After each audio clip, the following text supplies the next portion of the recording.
अब यम का पास ही दंड देगा इसे।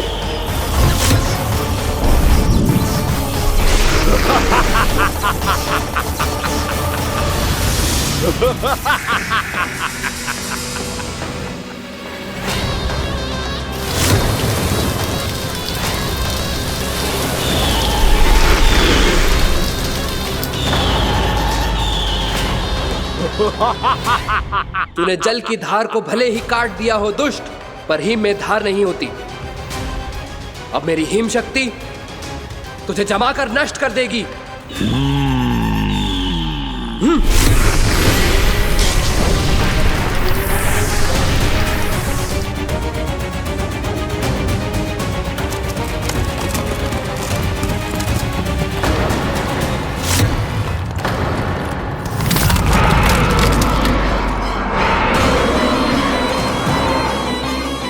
चंद्र, वरुण, यम, अग्नि, इंद्र, तुम में से कोई भी इस योग्य नहीं है कि मुझे पराजित कर पाए और इस विष्णु अवतार की रक्षा कर पाए।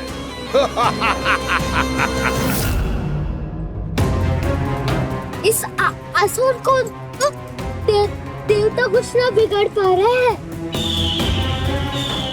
अब क्या होगा खाना का? बकासुर, मैं अपनी किरणों की ताप से तुझे छलनी छलनी कर दूंगा।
पुत्र कार्तिकेय, इस असुर के उदर को फाड़कर अपने पिता के सखा श्री कृष्ण को मुक्त कराओ पुत्र।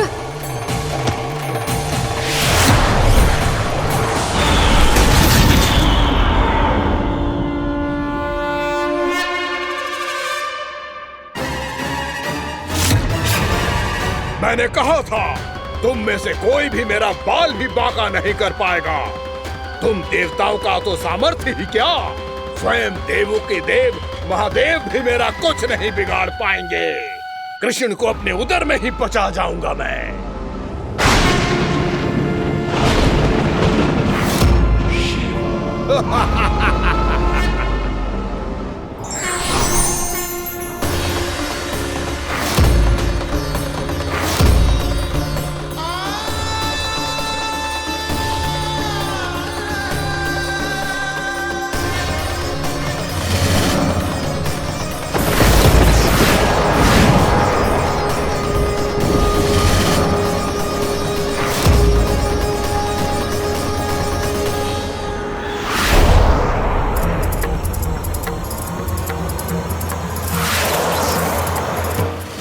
शिव शंकर का त्रिशूल है। एक ही बार में इस असुर का प्राण ले लेगा ये।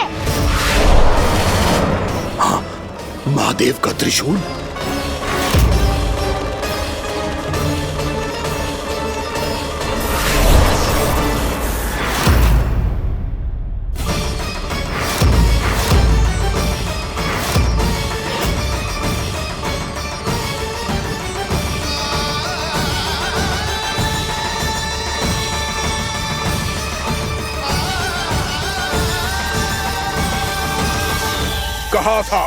कहा था मैंने, स्वयं महादेव भी मेरा कुछ नहीं बिगाड़ सकते। अजय हूं मैं, अजय।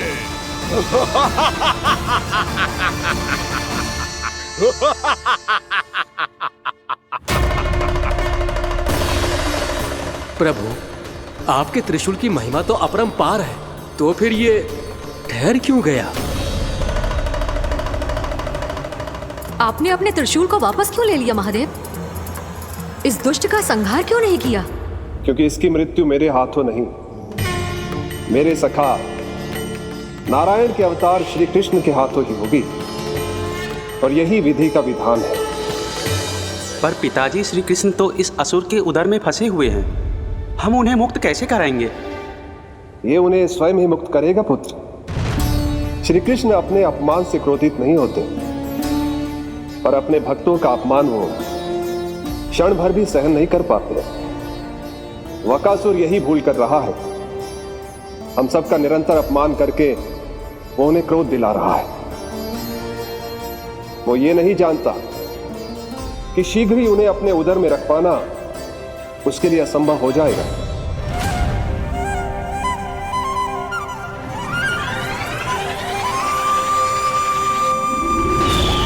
क्या हुआ महादेव? पराजित होकर भी मुस्कुरा रहे हैं। पर अब तो महादेव कहलाने के भी योग्य नहीं रहे आप। असफल देवताओं की इस अयोग्य सेना को लेकर चले जाइए यहाँ से। ना ये मेरा सामना कर सकते हैं और ना ही आप। मेरी शक्ति के सामने आप अक्षम हैं महादेव।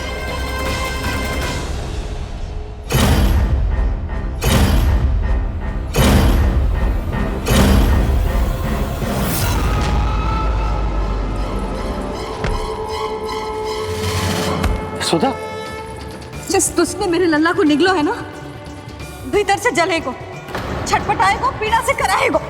जिस दुष्ट ने मेरे लल्ला को निगलो है ना, भीतर से जलेगो, छटपटाएगो, पीड़ा से कराएगो। ये क्या हो रहा है मुझे?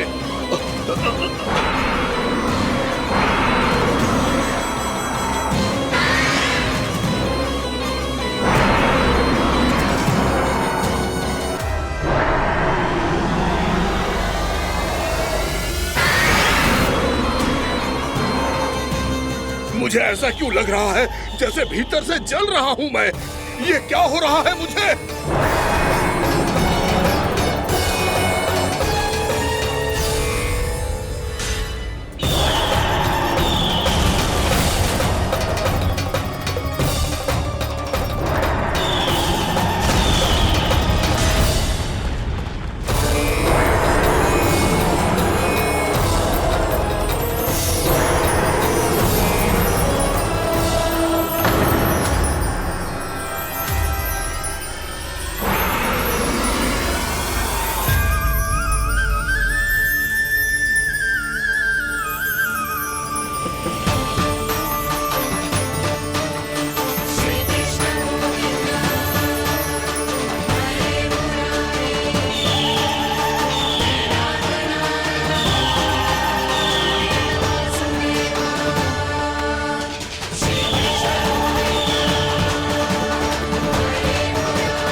हे प्रभु, मैंने ऐसे कौन से कुकर्म किए थे कि मुझे ऐसी मृत्यु प्राप्त हुई? और ऐसे कौन से सुकर्म किए थे?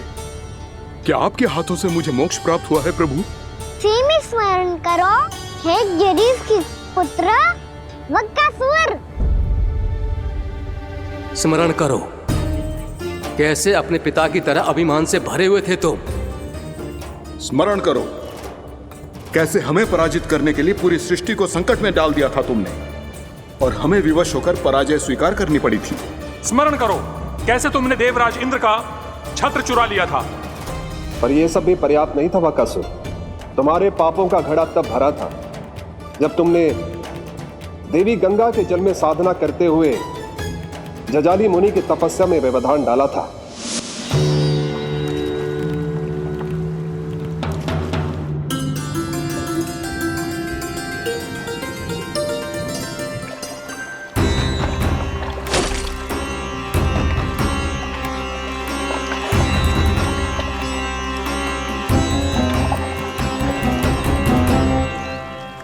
रुक क्यों गए चालक?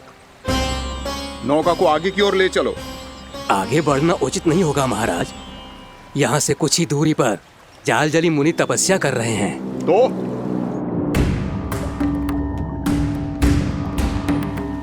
मेरे मत्स्य आखेट के क्षेत्र में इसने तपस्या करने की भूल की है।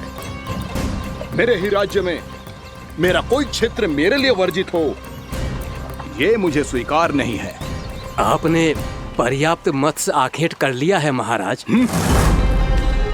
यदि तुम इन मछलियों का आहार नहीं बनना चाहते हो, चुपचाप मेरी आज्ञा मानो। क्षमा, क्षमा महाराज।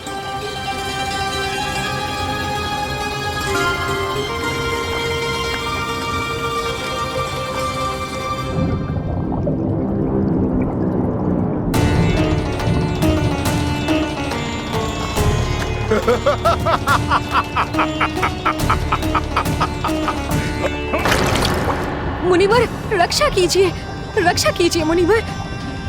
हमारे प्राण बचाइए मुनिवर, मुनिवर हमारे प्राण बचाइए।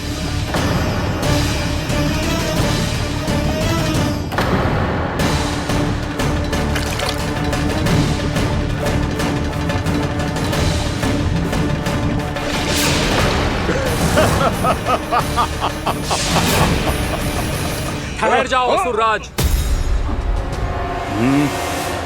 इन मछलियों को हानि ना पहुंचाओ। क्यों मुनि? अब मछलियां पकड़ने के लिए मुझे तुमसे आज्ञा लेनी पड़ेगी। तुमने तपस्या करने से पहले किससे आज्ञा ली थी? मां गंगा से, इस जल में रहने वाली सभी मछलियों से। इस उपकार के बदले इन सभी मछलियों को रक्षा करने का वचन दिया था। इसीलिए असुरराज, मैं शांति से कह रहा हूं, इस स्थान को अशुद्ध ना करो। चुपचाप यहां से चले जाओ, नहीं तो इसका परिणाम अच्छा नहीं होगा।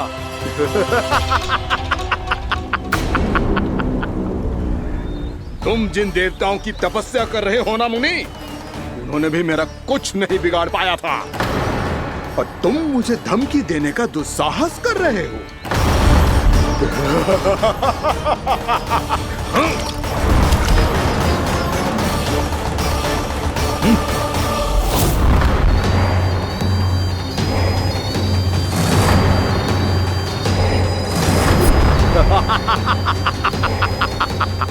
मूर्ख, विचारों से तो तू राक्षस है ही, और स्वभाव से उस बगुले की तरह है जो भूख ना होने पर भी उन निर्दोष मछलियों को आहार बनाता रहता है।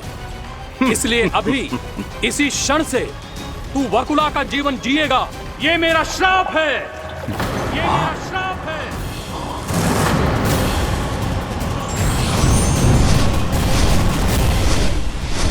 श्राप पाने के बाद तुम्हें आभास हुआ कि तुमने कितना बड़ा अपराध किया था, और तब तुम जजाली मुनि से क्षमा याचना करने लगे।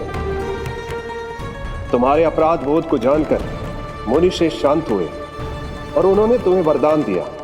श्राप से मुक्ति का एक ही मार्ग होता है असुर, पश्चाताप। तुम्हें अपने भूल का पश्चाताप है, इसीलिए मैं तुम्हें वरदान देता हूं। तुम्हें मेरे श्राप से मुक्ति अवश्य मिलेगी।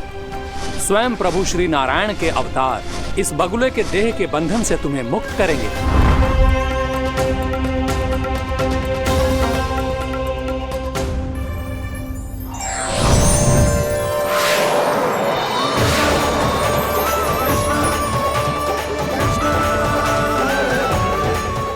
हम स्वीकार करें प्रभु।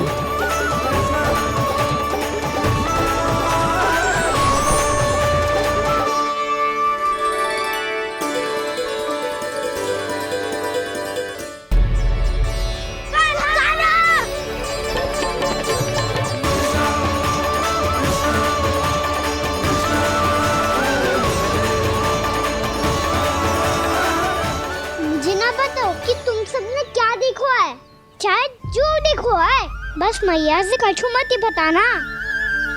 कान्हा!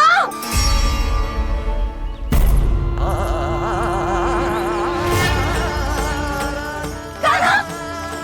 मेरा लल्ला!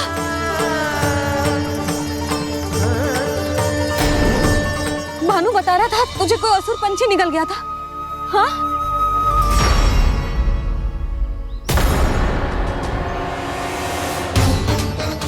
हे नारायण, ये क्या है?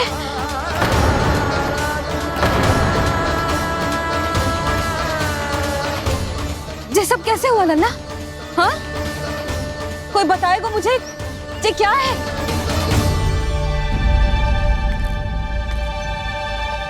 श्रीधामा, मधुमंगल, चिची को सब कुछ बता दो।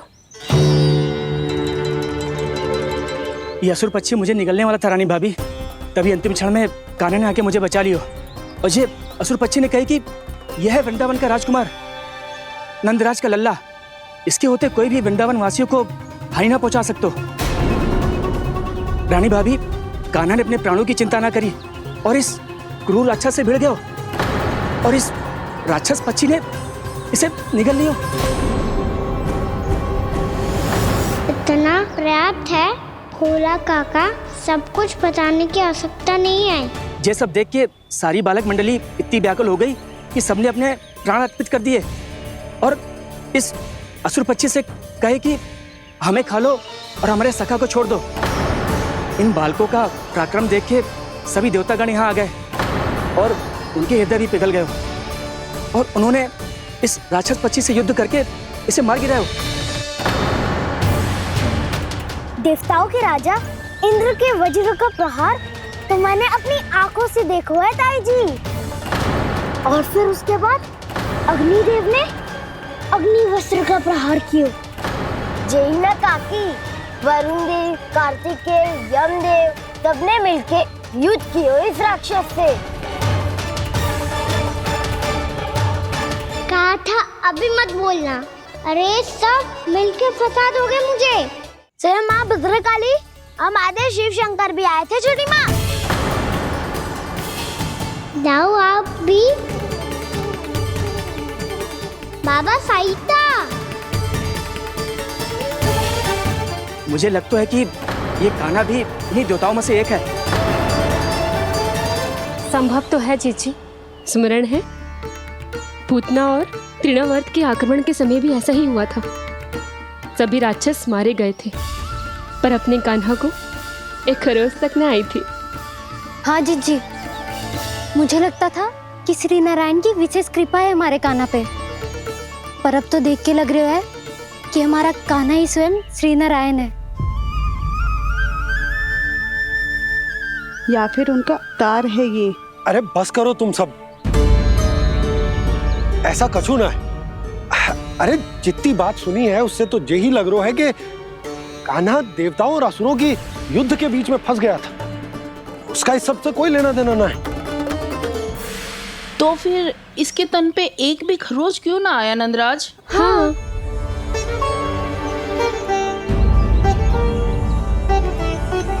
है काकी, खरच तो है। दिखा लल्ला। भैया बात पीड़ा आ रही है, कुछ करो ना। चिकोपिया भी ना अति करती है। श्री नारायण का अवतार हो तो इतनी तनिक सी खरोच पे ऐसे रो तो क्या? बस बहुत होगा। अब तो तुम सबने सीमा ही पार कर दी है। कभी से श्री नारायण बुलाते हो, कभी श्री नारायण का अवतार। तनिक कछु हो ना जाता है कि तुम सब कहानियां बुनने लगती हो। जे बस साधारण सा बालक है, मेरा लल्ला है जे, इसे भगवान मत ही बनाओ।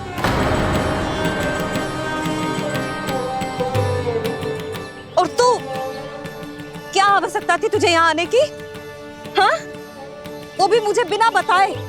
मेरे साथ छल करके आए हो तू।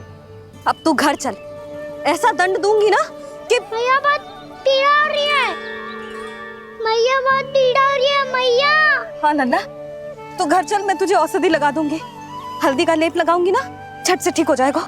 चल चल।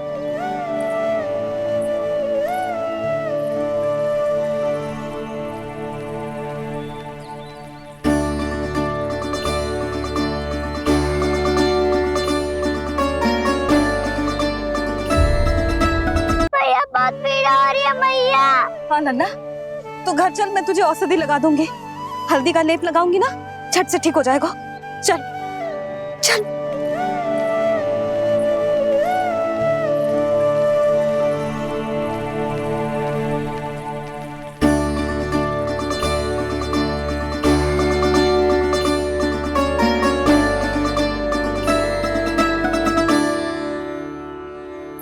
बस लल्ला बस, रो मत। चल चल चल, आजा। अभी औषधि लगाऊंगी ना, तेरी सारी पीड़ा लुप्त हो जाएगी। आजा आजा, बैठ जा लल्ला। अभी आई मैं। हाँ,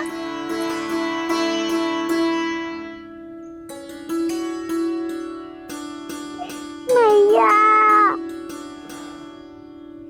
अरे तो अभी तक रो है? क्या कह रही थी सारी गोपियां? बता।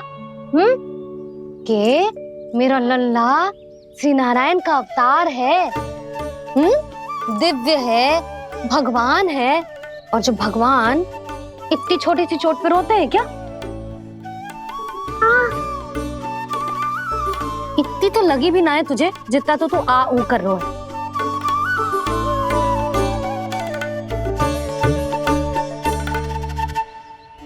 आओ ना, करूंगो। आप ऐसे दुलार थोड़ी करोगी। ओहो, वृंदावन का गौपालक जो इतनी छोटी सी चोट पे रोता है ना, गोप बालकों का मुखिया इतनी छोटी सी चोट पे रोता है। मेरा लल्ला तो सबसे शक्तिशाली है, जो इतनी छोटी सी चोट तो क्या बड़े बड़े राक्षसों से भी ना घबराता है। हाँ, एक बार में सबको समाप्त कर देता है कि ना? हाँ मैया, यदि कोई राक्षस वृंदावन की ओर टेढ़ी दृष्टि करके आएगा तो सबसे पहले कान्हा को सुरक्षा में खड़ा पाएगा, फिर चाहे जो बाल बन के आए या बगुला बन के।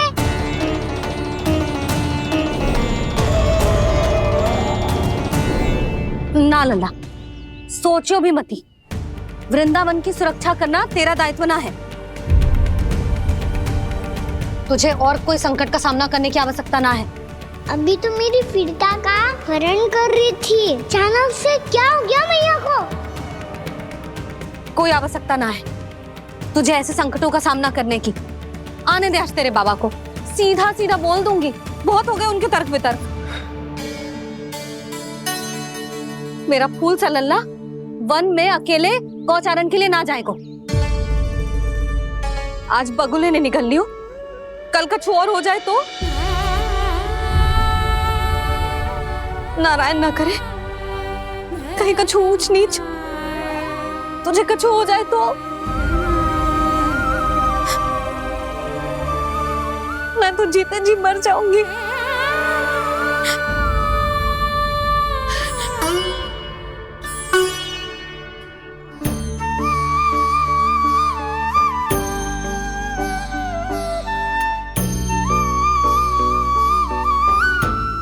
लल्ला की वीर मैया इतनी से बात तो रोती है क्या? क्या करूं कान्हा, तुझे ऐसे बार बार संकट के मुंह में जाते हुए ना देख सकती मैं। तो फिर मैया मैं वचन देता हूँ, आज के बाद मैं गौचारण के लिए तभी जाऊंगा जब आप आज्ञा दोगी। पक्का? छल ना करेगा ना मेरे साथ? मैंने कब छल करो मैया? अच्छा ठीक है, ना करूँ छल। यदि आपसे पूछे बिना बाहर निकलो तो तो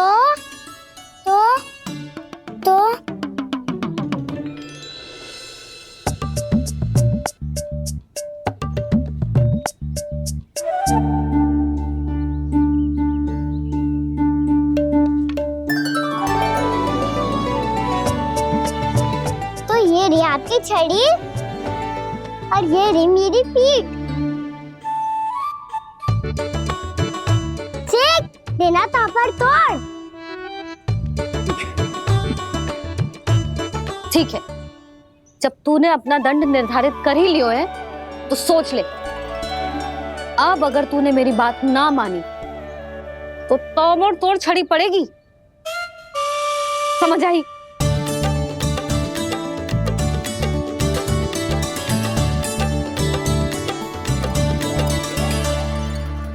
अच्छा ही है कि कान्हा कुछ दिन घर ही रहे। आज वन में जो हुआ है अवश्य कंस ने ही करवाए हुए वो सब।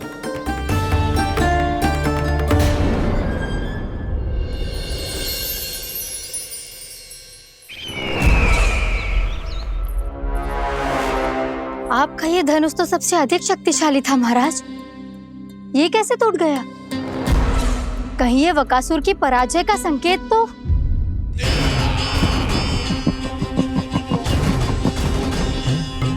प्राप्ति, लगता है तुम्हें शुभ समाचार मिला नहीं। उस बकासुर ने उस विष्णु अवतार को जीवित ही निगल लिया है। अरे अब तक तो उस नन्हे से बालक को पचा भी चुका होगा वो। उसके तन में रक्त बनकर वो विष्णु अवतार और उसकी शक्तियां दौड़ रही होंगी। क्षमा कीजिए महाराज। क्षमा कीजिए, इस अशुभ से मुख से शुभ समाचार आने दो। माथे के बल को ढीला करो, चेहरे पर मुस्कान लाओ और कहो, महाराज, वृंदावन में मातम फैल चुका है। मैं ऐसा ही करता महाराज, यदि सूचना सत्य होती तो।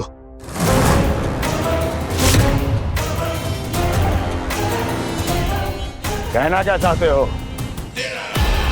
एक क्षण में सूचना उगलो, अन्यथा मेरा योद्धा बकासुर विष्णु अवतार की तरह तुम्हें भी जीवित निकल जाएगा। आने दो। बकासुर मारा गया महाराज, बकासुर मारा गया महाराज, बकासुर मारा गया। बकासुर मर चुका है? असंभव। असंभव। बकासुर ने उस बालक को निगल तो लिया था, पर उसकी सुरक्षा करने के लिए सभी देवता वहां प्रकट हो गए, पर फिर भी कोई बकासुर का सामना नहीं कर पाया। और फिर क्या हुआ? वो बालक स्वयं ही बकासुर के उदर से बाहर आ गया और उसकी चोंच तोड़कर उसकी हत्या कर दी।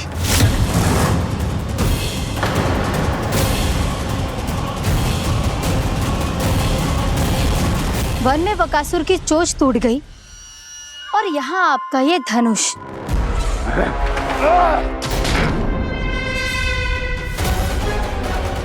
केवल नहीं टूटा तो आपका ये भ्रम महाराज। क्षमा कीजिएगा महाराज, आपका भ्रम टूटना आवश्यक है। आवश्यक है आपको यह आभास होना कि उस विष्णु अवतार को पराजित करने के लिए आपके साधारण योद्धाओं में वो सामर्थ्य नहीं है। अच्छा सर, पूतना, तृणावर्त, बकासुर, ये सब साधारण नहीं थे प्राप्ति, साधारण नहीं थे। फिर तो ये और भी अधिक चिंता का विषय है महाराज, क्योंकि इसका अर्थ तो यही हुआ कि वो विष्णु अवतार कुछ अधिक ही असाधारण है और उसका सामना करने के लिए और उसे मिट्टी में मिलाने के लिए आपको एक ऐसे अस्त्र की आवश्यकता है जो उसके सामने ना झुके और ना ही टूटे।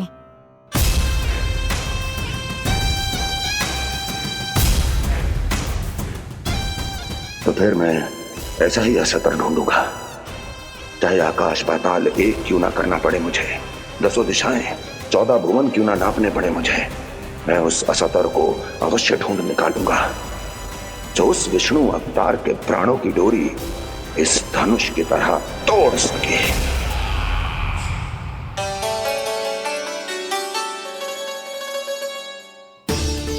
थैंक्स पापा, मैंने मैया को वचन दिया है कि जब तक नहीं चाहेंगी मैं वन नहीं जाऊंगा। इसलिए आप मुझे मारने के लिए कोई शक्तिशाली असुर ढूंढने में व्यस्त रहो। कुछ दिन तब तक मैं व्यस्त रहूंगा अपनी मैया की सेवा करने में।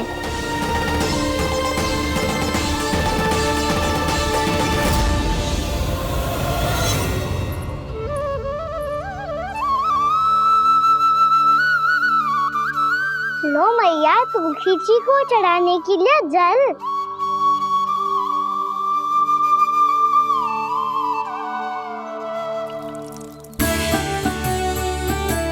लो मैया, और आटा।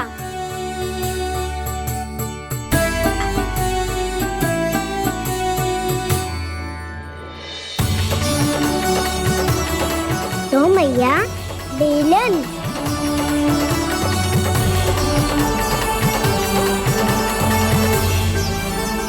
ले, तनिक खा ले। ओ मैया, भूख ना लगी है। बिना भूख के खाने से क्या लाभ? और तेरा जब पेट तो कह रहा है कि उसे भोजन चाहिए, और लाभ कैसे ना लल्ला? भोजन का लाभ है ना, तन को पोषण मिलेगो, स्वास्थ्य बनेगो, जे तेरी भुजाओं में शक्ति आ जाएगी ताऊ के जैसी, ताऊ से भी अधिक। तेरे जे केस भी लंबे हो जाएंगे। सच्ची मैया? सच्ची। माप के देख लियो नित्य दिन। तनिक खा।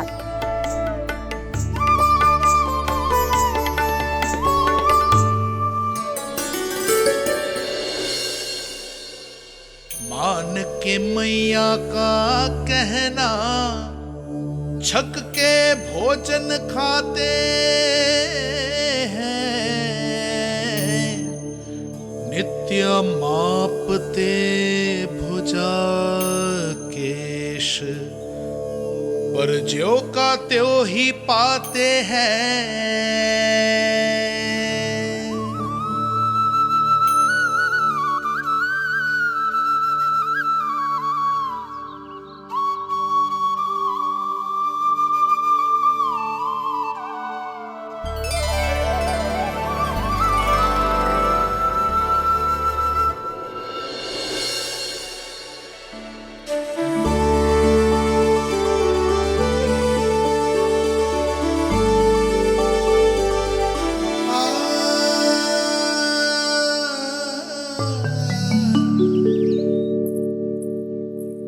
ले लल्ला, फल खा ले।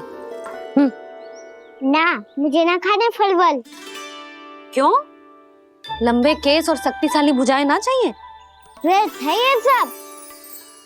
पिछले 10 दिनों से देख रहा हूँ, ना केस लंबे हुए हैं, ना भुजाएं शक्तिशाली बनी है। 10 दिन में का चुनाव होने वाला। 10 सप्ताह ऐसे खाएगो ना, तब जाके कछु बदलाव दिखेगो। समझ आई? चल अब खा ले। वैसे भी मुझे बहुत सारी तैयारियां करनी है आज। इसीलिए मैया, एकादशी के व्रत के लिए लल्ला। सुनो जी, सारी सामग्री आ गई? हाँ, तुमने जो कही थी सब ले आए हूँ।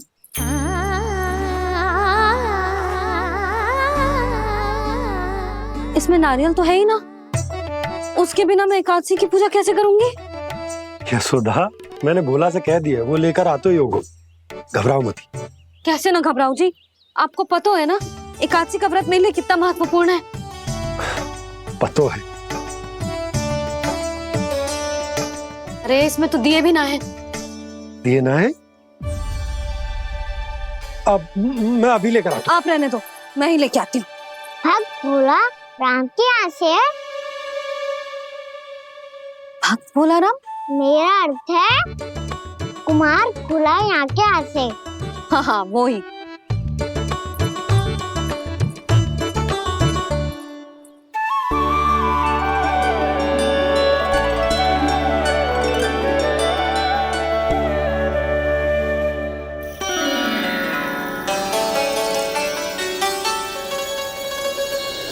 श्री हरि, श्री हरि, मेरे श्री हरि।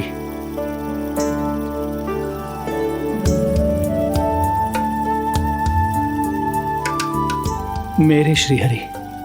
भोला राम, मेरी मटकी तैयार है? मेरे श्री हरि, मेरे श्री हरि।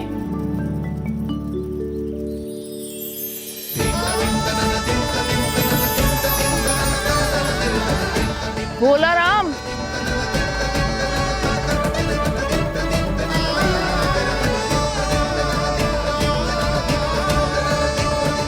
भोला काका, ओ भोला काका।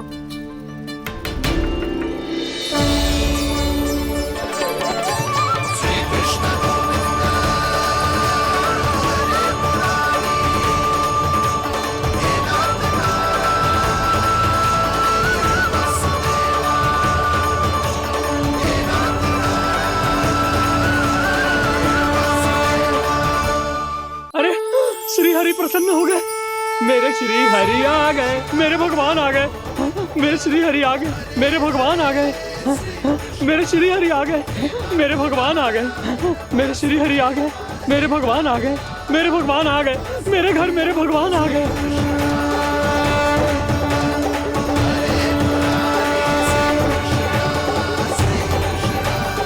मेरे घर आ गए, मेरे श्री हरि आ गए। हाँ, मेरे श्री हरि आ गए। जे तो बावले थे ही, अब बालकन को भी साथ में मिला लिए। उज्जवल क्या कर रहा है? अरे ठहर जा भोला।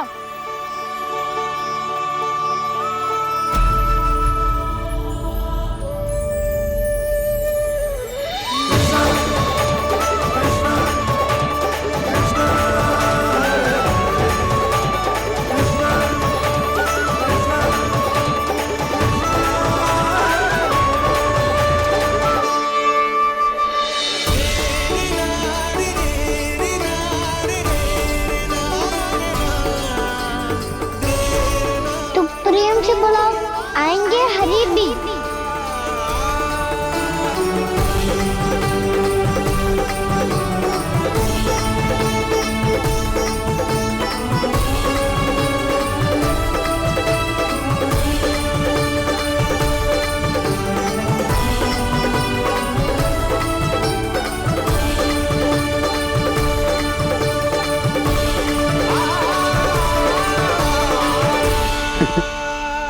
क्या वो गाना? किसकी धुन में झूम रहा तू? निर्मल निशा भक्ति की धुन में।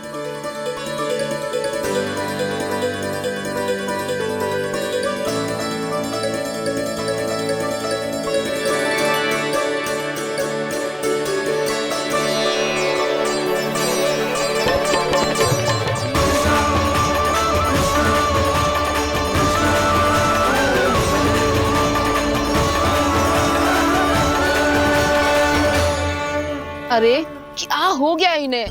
बावले हो गए हैं क्या?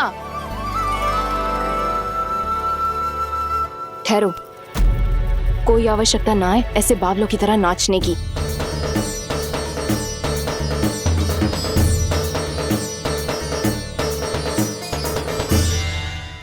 जे बावले ना है मौसी, भक्ति में रम गए। बस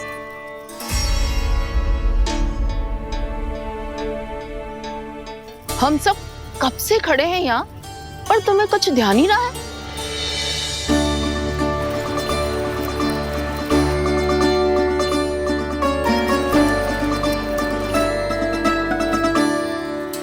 नाच गाने में ऐसे मगन हुए कि हमें देखा भी ना।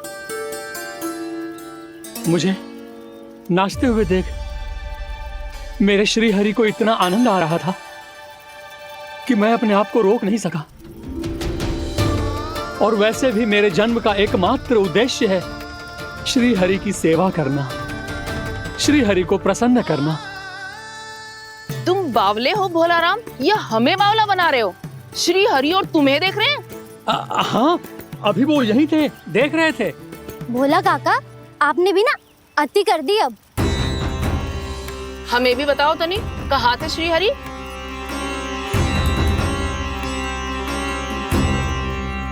ना जाने अपना उपहास करवाने में क्या आनंद आता है इन्हें। देखो, अब तुम सच मानो या झूठ, लेकिन हमरे श्रीहरि यहीं थे, इसी चाक पर अभी। हाँ, लो सुन लो इस मूर्ख की बात। श्री हरि को और कोई स्थान ना मिलो जो इसके मिट्टी के चाक पे आकर बैठेंगे। श्री हरि को और कोई स्थान ना मिलो जो इसके मिट्टी के चाक पे आकर बैठेंगे। श्री हरि को और कोई स्थान ना मिलो जो इसके मिट्टी के चाक पे आकर बैठेंगे। जैसी मैया भैंसो ही लल्ला, दोनों का कुछ पता ही ना चलतो, कब किस बात पर प्रसन्न हो जाए और किस बात पर रुष्ट। अरे मैं भला असत्य क्यों बोलूंगा? अभी अभी यही थे श्रीहरि। हाँ,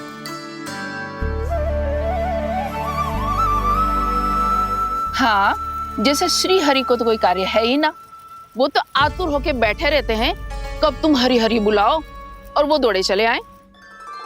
भगवान तो भक्तों के पास आने के लिए सदैव आतुर रहते हैं, बल्कि सत्य तो यह है कि भक्तों के मन में ही निवास करते हैं भगवान।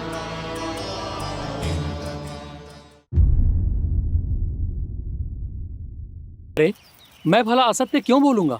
अभी अभी यही थे श्रीहरि। हाँ,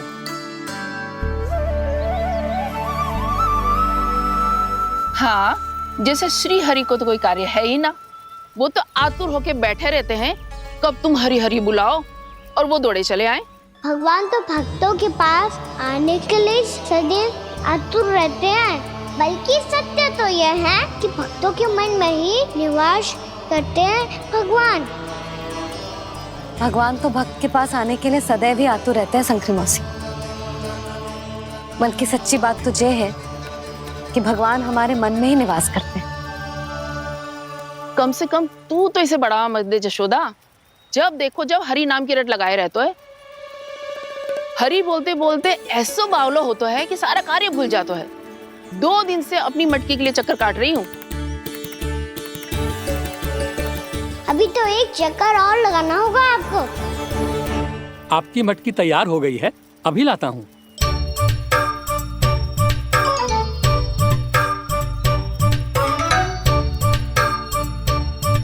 लो जी मटकी।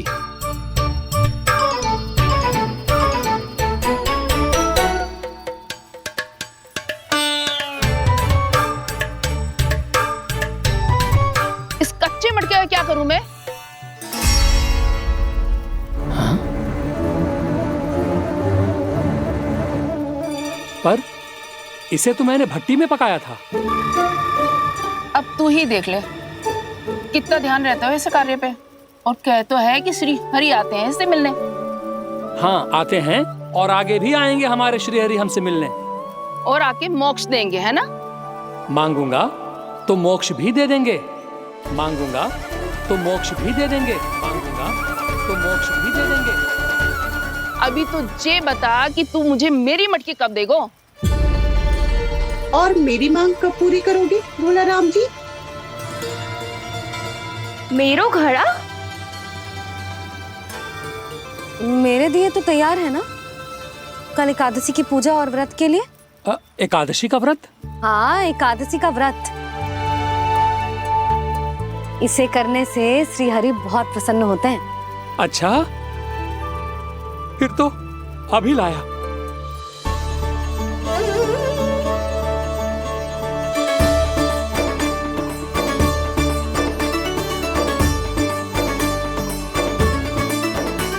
लो जी आपके दिए।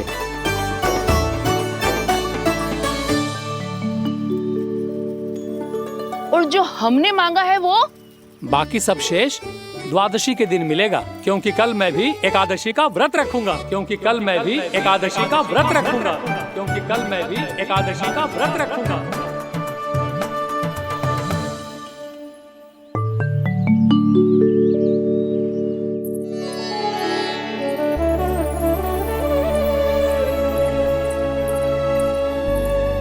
जानकी, फूलों का प्रबंध हुआ कि ना? हाँ भाभी, जे रहे। सदैव विलंब कराती है। पर भाभी इस बार तो फूल समय से ही लाई थी। क्या हुआ जशोदा? अभी तो पूजा की तैयारी ना हुई? देखो ना मौसी, ये जानकी ना कुछ छूट ही जाता है इसके कारण। एकादशी की पूजा और व्रत आते ही जसोदा भाभी इतनी वग्र हो जाती है। ऐसो क्या होगा इस पूजा में?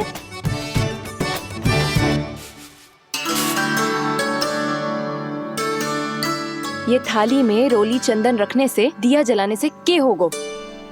आपको पता भी है एकादशी का व्रत क्यों रखते हैं? क्या महत्व है इसका? लो, जे तो मैं जसोमती रानी से पूछना भूल ही गया। पर हाँ भगवान, मेरे लिए इतना ही पर्याप्त है कि इस व्रत को रखने से मेरे श्रीहरि हमसे प्रसन्न हो जाएंगे।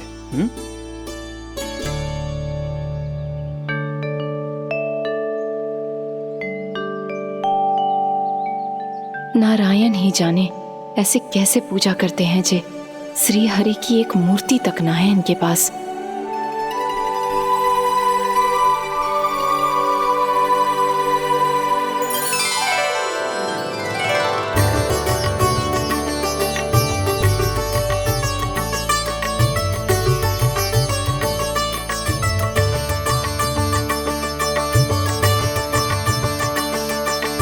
प्रभु, न तो मेरे पास मूर्ति है और ना तो इस व्रत के विधि विधान के बारे में मुझे जानकारी है और ना ही मुझे इसके महत्व के बारे में जानकारी है, पर फिर भी मैं करना चाहता हूं।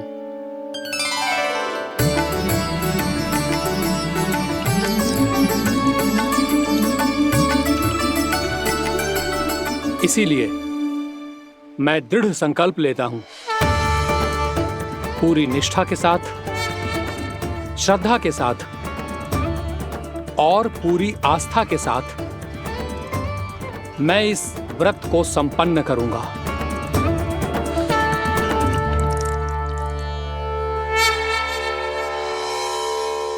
हम संकल्प लेते हैं कि एकादशी के व्रत को पूरी निष्ठा के साथ संपन्न करेंगे।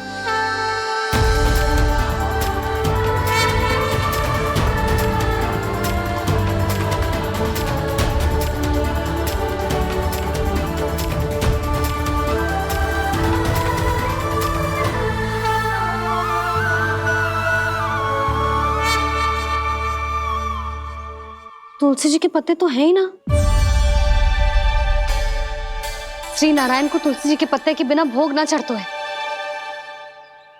जानकी, तुलसी के पत्ते कहाँ हैं?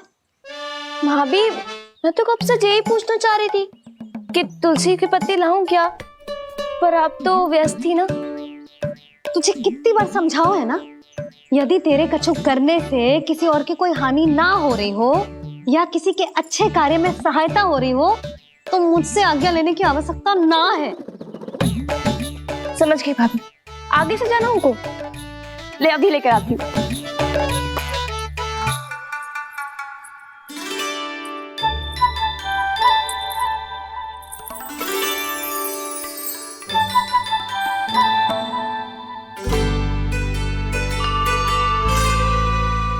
ताऊ, आपने पहले ये व्रत करो है? आपको इसका महत्व पता है? भाभी चलो। जानकी, तुमने ये व्रत करो है? फिर तुमको इसका महत्व पता है? सुमति जी, आपको पता है इसका महत्व? कान्हा, क्यों तंग कर रहे हो सबको? मैया, सबने करो ये व्रत, मुझे भी करना है।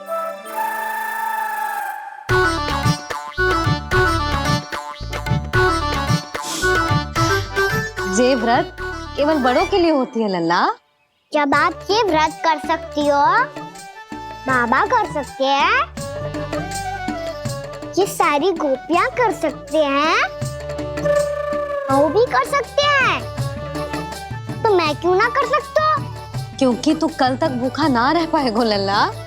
जब भक्त रह सकते हैं, फिर मैं क्यों नहीं रह सकता? मेरा अर्थ है कि नारायण के भक्त मैया, मैया मान जाओ ना, मुझे करने दो ना ये व्रत। अपनी लल्ला पे आप विश्वास ना है आपको? विश्वास है। अच्छा ठीक है, तू भी कर ले।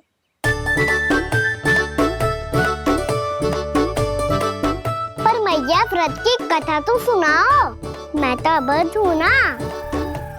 मुझे कैसा पता चलेगा कि ये व्रत करते क्यों हैं?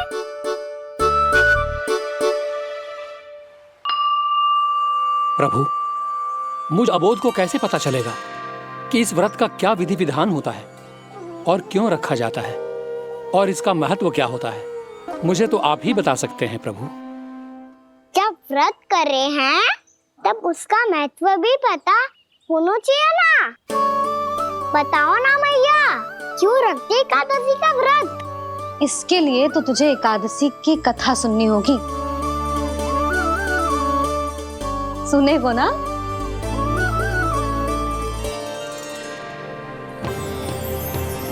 वसुदेव सुतं देवं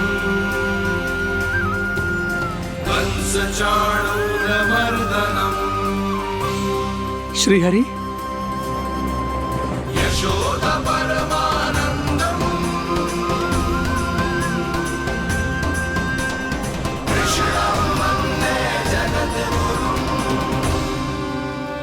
वाह प्रभु, अपने भक्तों को एकादशी व्रत का महत्व समझाने का अच्छा उपाय खोज निकाला है आपने।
अब सब जन एकादशी के व्रत की कथा ध्यान से सुनना, तभी जे व्रत पूरा माना जाएगा। समझो लल्ला?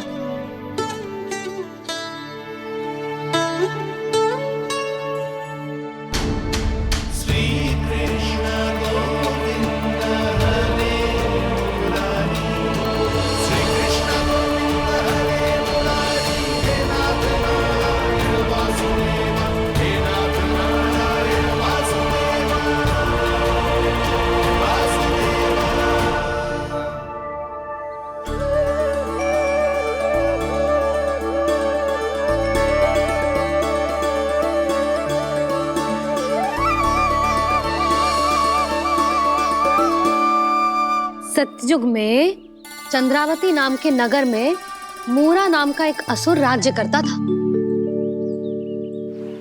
ओम ब्रह्मदेवाय नमः। ओम ब्रह्मदेवाय नमः। ओम ब्रह्मदेवाय नमः। ओम ब्रह्मदेवाय नमः।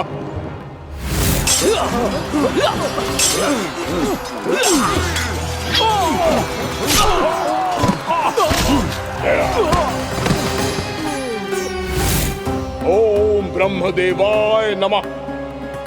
ओम ब्रह्मदेवाय नमः। जब उसने देवताओं के हाथों असुरों की पराजय देखी, तब वो वरदान पाने के उद्देश्य से ब्रह्मा जी की तपस्या करने चला गया।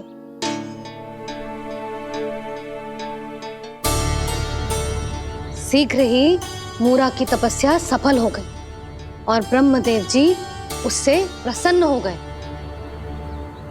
ओम ब्रह्मदेवाय नमः। ओम ब्रह्मदेवाय नमः। ओम ब्रह्मदेवाय नमः। ओम ब्रह्मदेवाय नमः।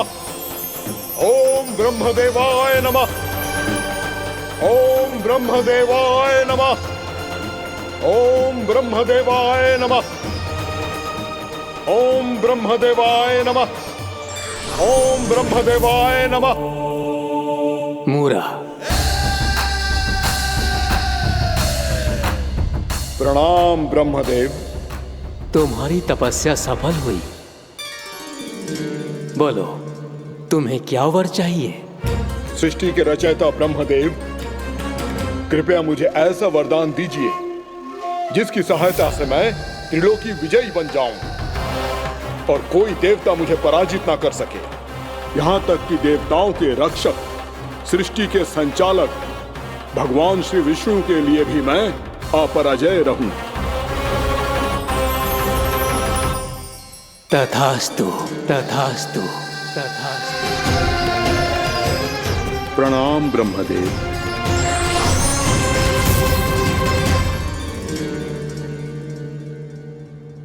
ऐसा वरदान पाकर मूरा बहुत अभिमानी होगा। यक्षों, किन्नरों, यहाँ तक कि देवताओं को भी युद्ध के लिए ललकारने लगा, पर किसी ने भी उसकी ललकार को स्वीकार ना करो, क्योंकि सभी उसकी शक्ति से बहुत भयभीत थे और उसके सामने युद्ध किए बिना ही अपनी पराजय स्वीकार करने लगे। और फिर दंभ में आके उसने स्वर्ग लोक पर भी आक्रमण कर दिया और देवराज इंद्र तक को चुनौती दे डाली।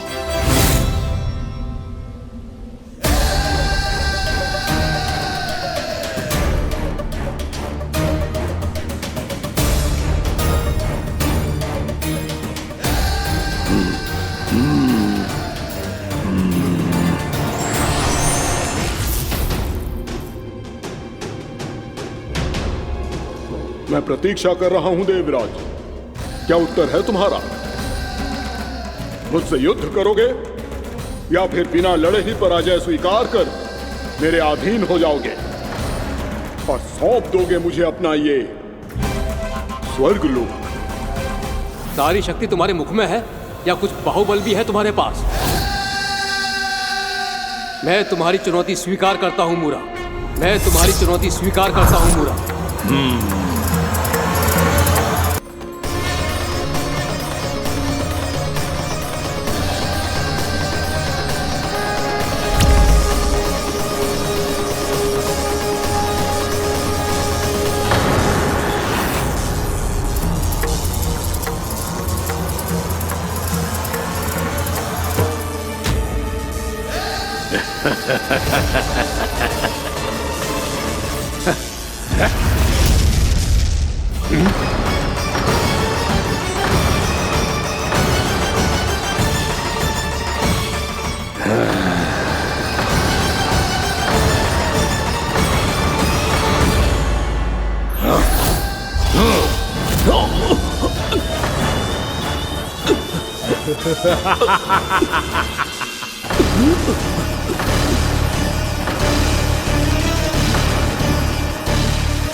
खैरिए देवगण, असुर राज मूरा को ब्रह्मदेव का आशीर्वाद प्राप्त है।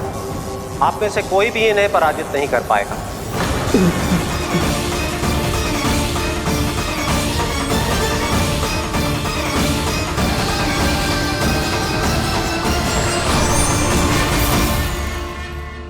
एक अवसर और देता हूं देवराज, युद्ध या अधीनता, क्या उत्तर है तुम्हारा देवराज?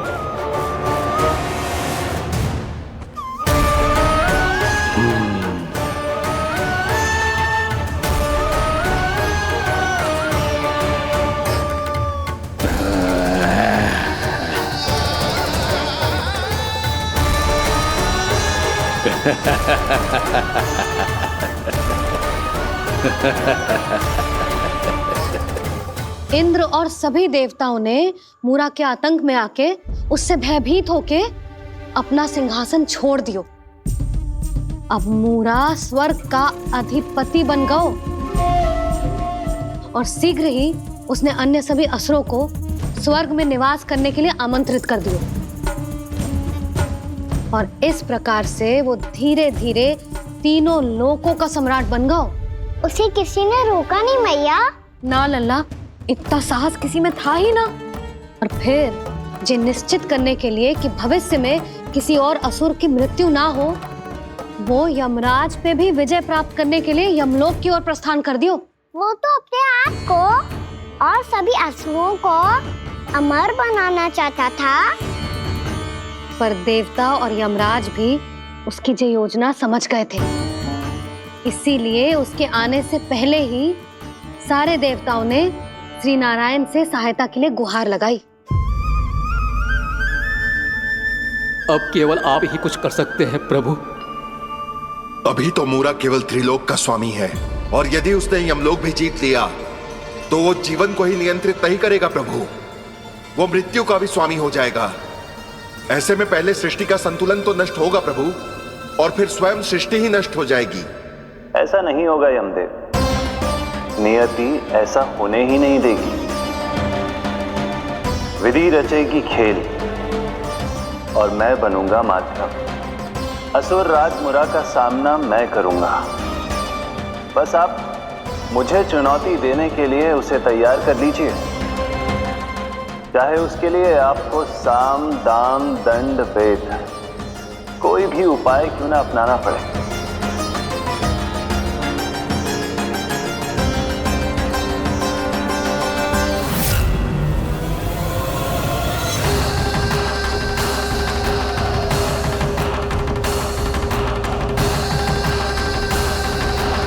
आप तो मेरी प्रतीक्षा में पहले से ही खड़े हैं यमदेव। तब तो आपने मेरी चुनौती के बारे में भी सुना ही होगा। कहिए, क्या उत्तर है आपका? मेरा स्वागत करके अपना राज्य त्यागेंगे या मेरा सामना करके अपने प्राण? असुर राज मुरा का सामना मैं करूंगा। बस आप मुझे चुनौती देने के लिए उसे तैयार कर लीजिए, चाहे उसके लिए आपको साम दाम दंड भेद कोई भी उपाय क्यों ना अपनाना पड़े।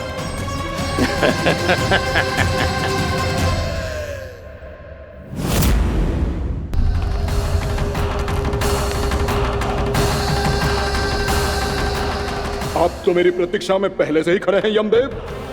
तब तो आपने मेरी चुनौती के बारे में भी सुना ही होगा। कहिए, क्या उत्तर है आपका? मेरा स्वागत करके अपना राज्य त्यागेंगे या मेरा सामना करके अपने प्राण? हे असुर श्रेष्ठ, मैं आपकी अधीनता स्वीकार करने के लिए तैयार हूं। बस एक विनती है मेरी। शर्त को विनती का नाम देकर पहलाना चाहते हो मुझे यमराज? असुर राज मूरा के सामने शर्त रख पाओ, इतना सामर्थ्य नहीं है तुम में। इसका आभास है मुझे असुरराज, पर मैं आपकी अधीनता स्वीकार करूं इससे पहले आपको स्वामी धर्म का पालन करना होगा। मेरे पुराने स्वामी के क्रोध से मेरी रक्षा करनी होगी आपको। कौन है तुम्हारा पुराना स्वामी? भगवान श्री नारायण। और छोटी माँ मूरासुर को तो श्री नारायण से भी रक्षा का वरदान प्राप्त था ना? यही तो श्री नारायण की लीला थी बलराम। पर वो राक्षस अपने दम में जे समझ ही ना पाओ कि वो क्या भूल करने जा रहा है। अब पहुंच गो भगवान श्री नारायण को चुनौती देने के लिए।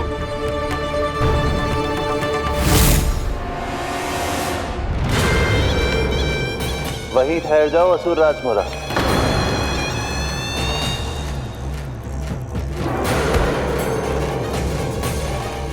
यहाँ क्यों आए? आपको पराजित करने और ये वैकुंठ जीतने, ताकि मैं यमलोक का स्वामी बन सकूं। फिर आओ, युद्ध भूमि में मेरा सामना करो।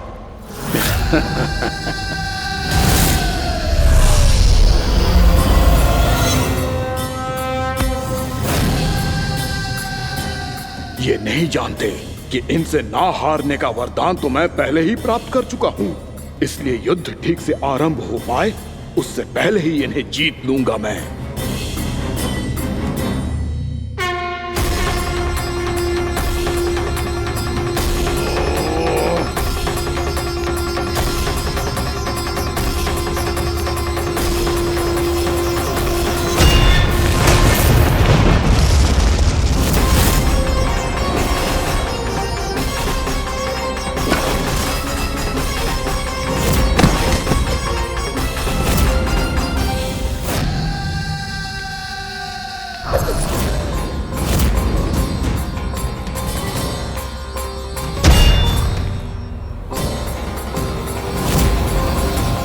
और इस प्रकार ये युद्ध वर्षों वर्षों तक चलता रहो। दोनों योद्धा पूरे ब्रह्मांड में अनेक अस्त्रों शस्त्रों के साथ युद्ध करते रहे।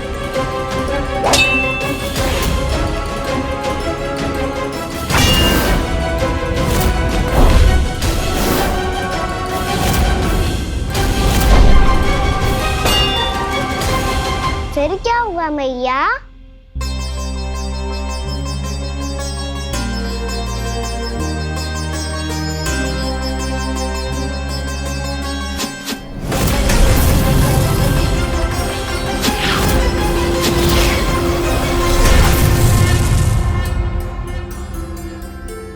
उस युद्ध को कभी समाप्त हुआ हो, पर कैसे? शीघ्र ही वो राक्षस थक गौ लल्ला।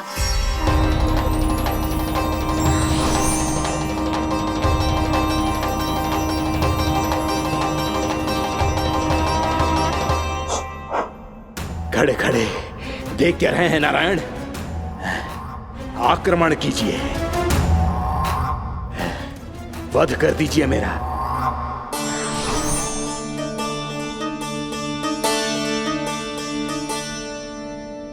मैं तुम्हारी वीरता से प्रभावित हूं, इसीलिए इतनी थकान की स्थिति में मैं तुम जैसे वीर पर आक्रमण नहीं करूंगा। जाओ विश्राम करो। यदि फिर से युद्ध करने की इच्छा हो तो तुम्हारा स्वागत होगा।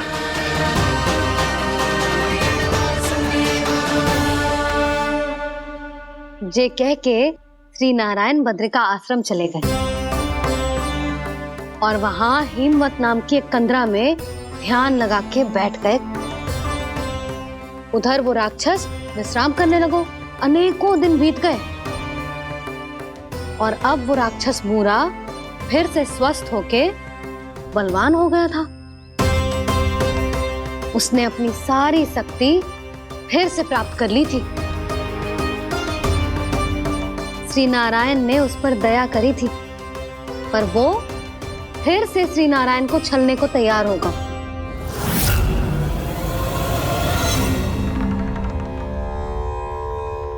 ध्यान में बैठे बैठे श्री नारायण योग निद्रा में चले गए,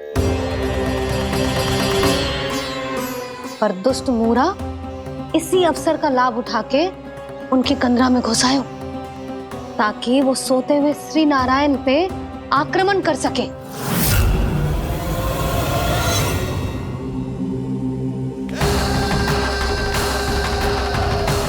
आज इस लंबे युद्ध को जीतकर अपने इस अंतिम शत्रु का भी अंत कर दूंगा मैं।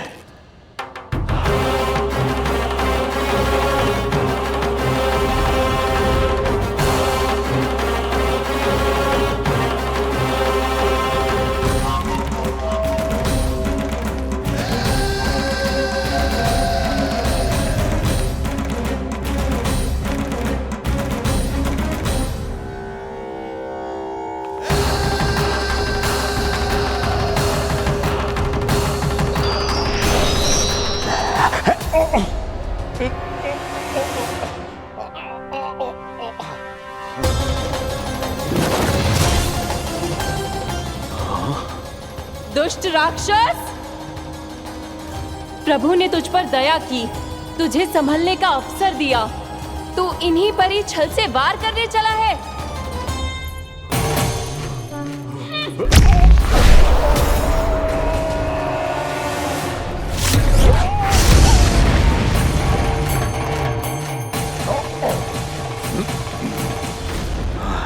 मैं अजय हूँ, मुझे कोई पराजित नहीं कर सकता। ब्रह्मा का वरदान है मुझे। तूने नारायण से अपराजय होने का वरदान मांगा था मूर्ख, उनकी शक्ति से नहीं। ध्यान से देख, मैं तेरी मृत्यु हूँ, मृत्यु।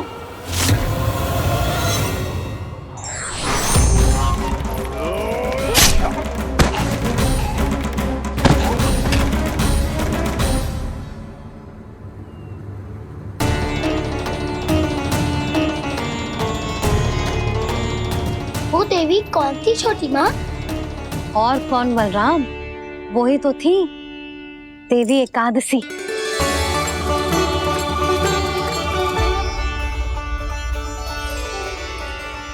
मुझे क्षमा कीजिए प्रभु, आपकी आज्ञा के बिना ही युद्ध करके आपके शत्रु को मृत्यु के घाट उतार दिया।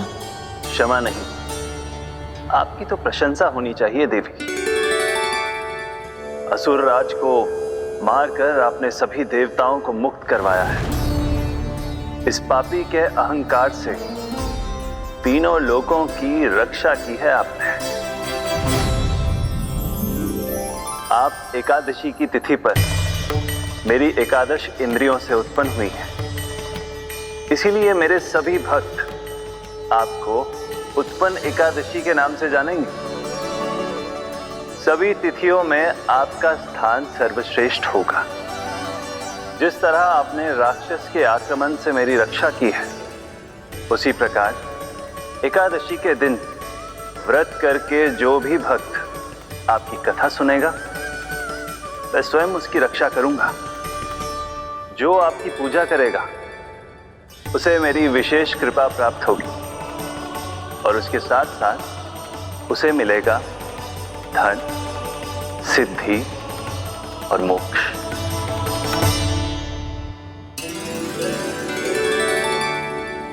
इसीलिए आज के दिन व्रत रखने का बहुत अधिक महत्व होता है। बोलो एकादशी मैया की जय। बोलो श्री नारायण भगवान की जय।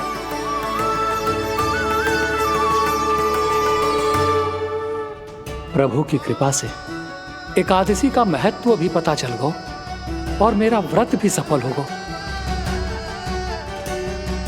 अभी नहीं भूला राम, एकादशी का व्रत पूरी तरह तभी सफल होता है जब द्वादशी के दिन उसे पूरा किया जाता है।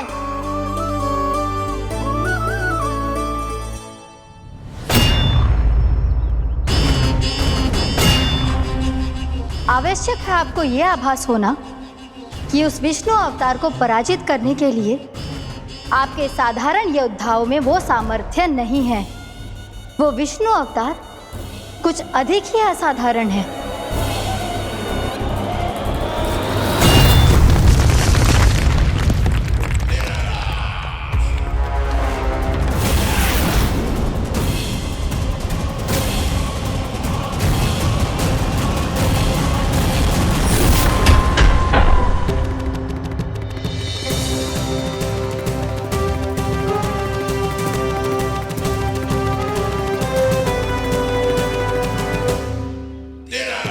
अब मैं दिखाऊंगा उस विष्णु अवतार को असाधारण शत्रु क्या होता है।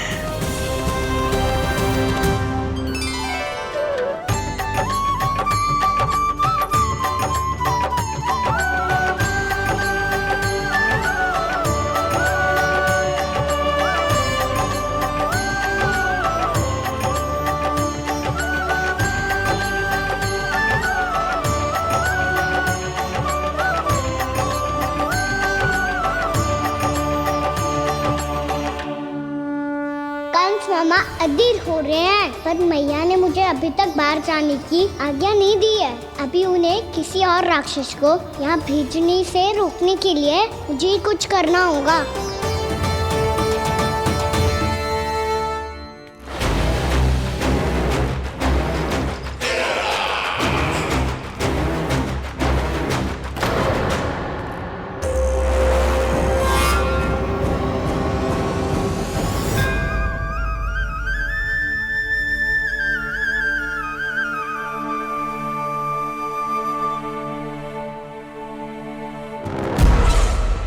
कौन हो तुम? बचपन से ही मुझे मारने का सपना देख रहे हैं, सिर्फ मुझे ही नहीं पहचानते।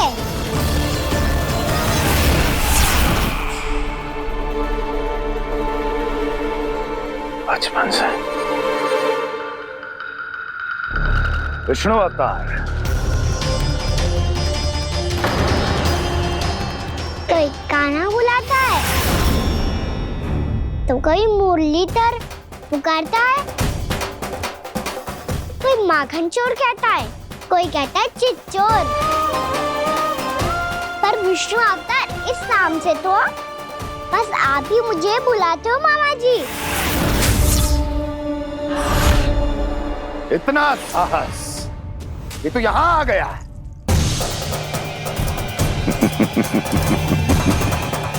यहां आ तो गया तू विष्णु अवतार, किंतु यहां से जीवित नहीं जाएगा।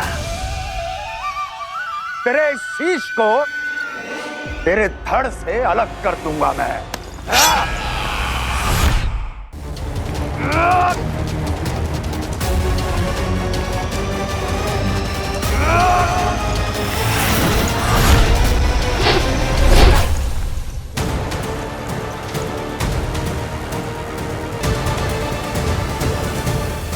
कहाँ देख रहे हो मामा जी? मैं तैयार हूँ।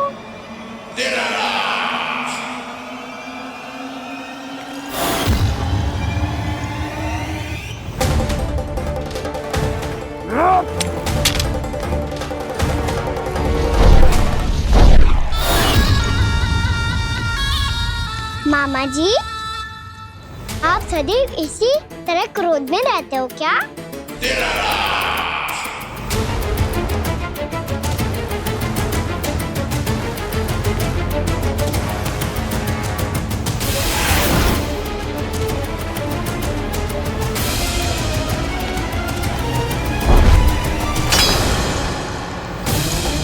छोड़ छोड़ मेरी तलवार को।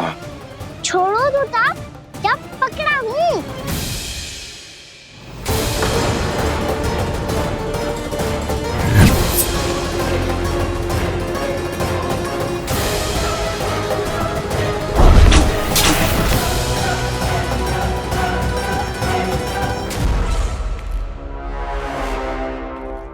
मामा जी,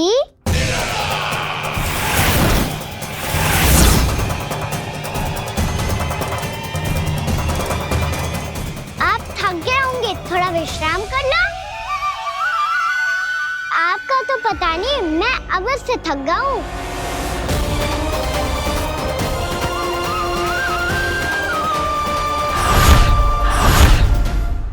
मेरे सिंहासन पर बैठने का तू साहस?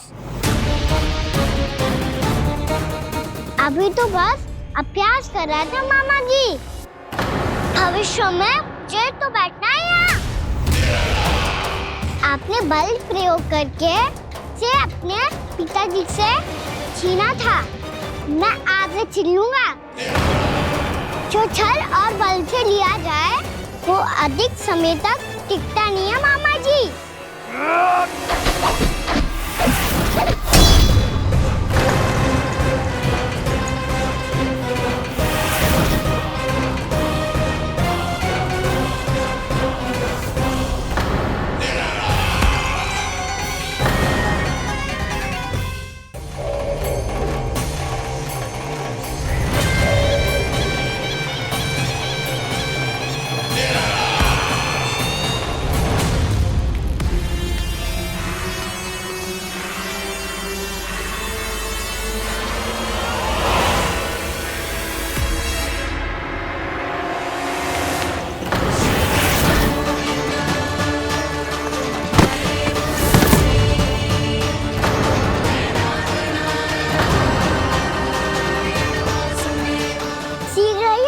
सिंहासन छोड़ना होगा।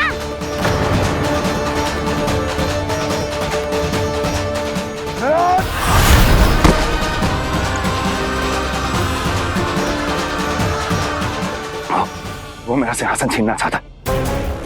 वो आ रहा है, वो आ रहा है। सैनिकों! दुर्जन, बंद कर दो सभी द्वार और झरों के, सब के सब। इसकी हर संभावना पर इतना कड़ा पहरा बिठा दो कि ना तो कोई महल के भीतर आ सके, ना तो बाहर जा सके। मुझे महल की चप्पे चप्पे की सूचना चाहिए। जाओ।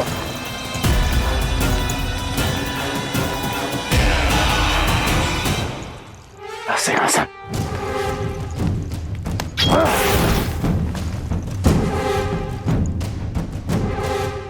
अब आ, दुष्ट मायावी, ए छलिया विष्णु अवतार, मैं कंस तेरी प्रतीक्षा कर रहा हूँ।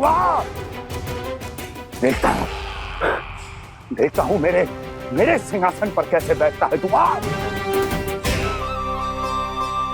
मुझे तो बस कुछ समय चाहिए था, वो मिल गया। अब करते रहिए आप प्रतीक्षा।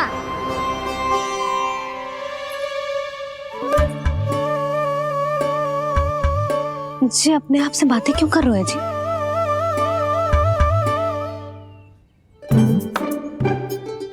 आप मुस्कुरा क्यों रहे हो? ना कछु ना। बताओ क्यों मुस्कुरा रहे हो? तुम्हीं पर गए हैं जी। जब तुम व्रत करती हो तो तुम भी ऐसा ही करती हो।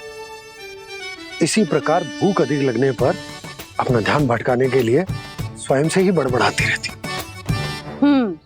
होगा।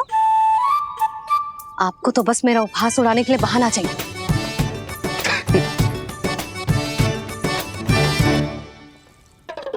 लल्ला भूख लगी है? ना मैया, व्रत करे तो भूख कैसे लगेगी?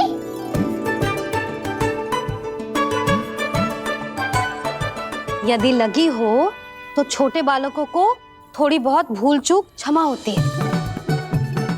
कछु ना